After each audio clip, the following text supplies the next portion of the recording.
धन्यवाद अध्यक्ष महोदय। ये बैंगल डिवीजन के ऊपर आज ये जो बिल ने रेजोल्यूशन आया है, इसमें मैं सबसे पहले तो कुछ देर पहले हमारे माननीय सदस्य श्री श्रवणदेव जी ने जो हमें इन्फ्लक्स कहा गोरखाओं को, इसका मैं इस सदन में खंडन करता हूं। सुगौली संधि के वजह से जो भूमि के साथ हम यहाँ आए, हमारी मिट्टी यहाँ की होती है और हम इन्फ्लक्स होते हैं, इस चीज की मैं निंदा करता हूं। और दूसरी बात, मेरे पास वक्त कम है इसलिए मैं पढ़ता, यहां 15 खंड के कालखंड में लेके आया हूं हमारी इतिहास का। श्रवणदेव बाबू चाहते हैं तो मैं आपके हाथ में देके जाऊंगा। आप इतिहास को सदन के अंदर गलत तरीके से मत आंकिए। मैं आज इस डिवीजन के संदर्भ में पूरे सदन को और सरकार को यह कुछ पूछना चाहता हूं। 19 सितंबर 2023 टीएमसी अलायंस भारतीय गोरखा प्रजातांत्रिक मोर्चा के अनित थापा ने गोरखालैंड के नाम पर चुनाव जीता, जीटीए चुनाव, और उसने 19 सितंबर को जीटीए सभा में गोरखालैंड का प्रस्ताव ले आया। वो आपका अलायंस है। आप हमारी तरफ उंगली दिखा रहे हैं, 3 उंगली आपको दिखा रहा है। 21 अक्टूबर 2020 को गोरखालैंड मांगने वाले सबसे सशक्त पार्टी गोरखा जनमुक्ति मोर्चा के साथ आपने अलायंस किया।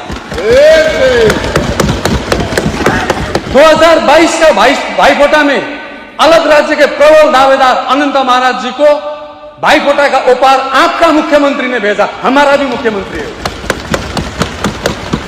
और आप हमारी तरफ प्रश्न, हमारी तरफ निगाह, हमारी तरफ संदेह। हां, यह मांग है, इसको मैं स्वीकार करता हूं, यह मांग है, लेकिन मैं आज थोड़ा उत्तेजित हुआ इसलिए कि हमें इन्फ्लक्स कहा गया। मैं पार्टी, आपके टीएमसी पार्टी और मुख्यमंत्री महोदय को पूछना चाहता हूं, गोरखालैंड मांगने वाले दलों के साथ आपका या कूचबिहार मांगने वाले नेताओं के साथ आपका क्या संबंध है, वो क्लियर कीजिए आज पहले सदन में, उसके बाद हमारी तरफ निगाह दिखाइए।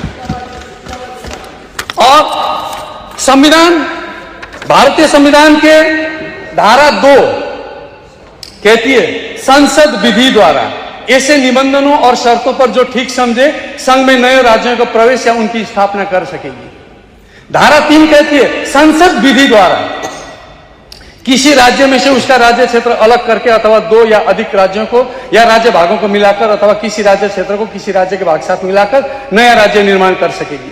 यह संसद विधि द्वारा कहा गया है, विधानसभा विधि द्वारा नहीं कहा गया है।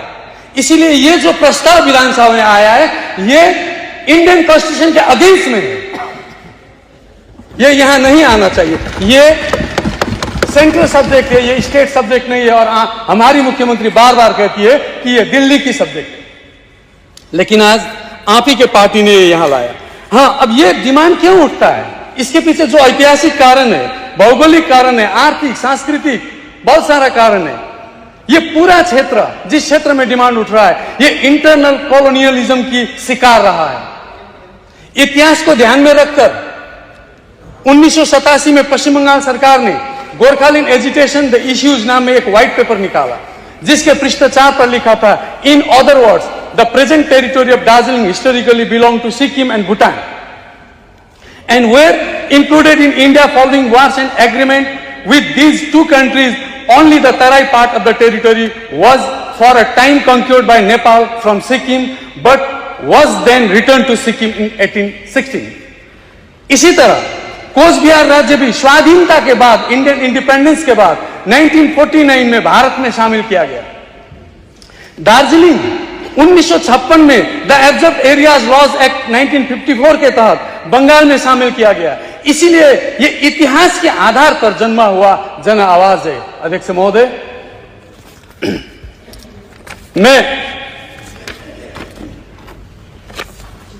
मैं जिस क्षेत्र से निर्वाचित होकर यहां आया हूं, इस सदन में आया हूं, वहां के लोगों ने, हां मैं स्वीकार करता हूं, मुझे केवल और केवल गोरखालैंड के लिए मैंडेट दिया है। और मैंने इसीलिए आज तक विधानसभा के अंदर और विधानसभा के बाहर जितना भी बयान दिया है, वो सिर्फ मेरा बयान नहीं है, जनता द्वारा मुझे दिया गया मैंडेट का आवाज है। इसीलिए इस मैंडेट को समझने का जरूरत है और इसके लिए मैं आज सदन को एक आग्रह करूंगा। इस विषय पर बीजेपी की क्या मंशाएं है, इस विषय पर टीएमसी का क्या मंशा है, यह महत्वपूर्ण प्रश्न नहीं है अध्यक्ष महोदय। महत्वपूर्ण प्रश्न यह है कि इस क्षेत्र के अधिकांश जनता का मंशा क्या है, उनकी चॉइस क्या है। यह हमारी चॉइस की बात नहीं है, जनता की चॉइस की बात है। इसीलिए अगर राज्य सरकार क्लीन राजनीति करना चाहती है तो मैं सलाह देता हूं, विधानसभा में इस तरह की बिल लाने से अच्छा हमारे वहां के लोग क्या जानना चाहते हैं, क्या चाहते हैं, इसके लिए यह बिल नहीं, यह रेजोल्यूशन लाने के मैं सलाह देता हूं कि विधानसभा में इस तरह का रेजोल्यूशन लाने से अच्छा वहां के लोग क्या चाहते हैं इसे जानना चाहते हैं तो आप चुनाव आयोग के माध्यम से उस पूरे क्षेत्र में रेफरेंडम करवाइए। रेफरेंडम, यह लोकतांत्रिक पद्धति है। लोकतंत्र की नींव को मजबूत कीजिए।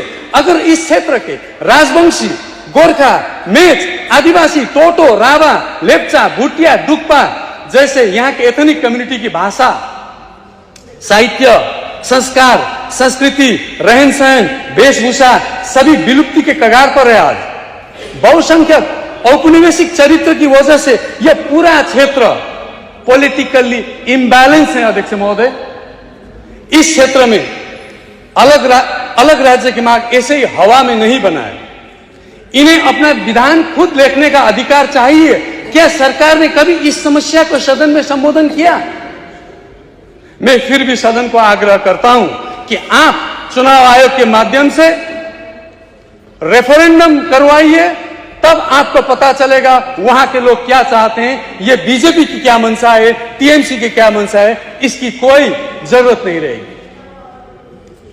आप करवाइए ना, आप करवा सकते हैं केंद्र से मिलके। यहां ये समस्या है, हम दो मिलकर देखिए। जब उन्होंने प्रश्न किया तो मैं थोड़ा समय लूंगा।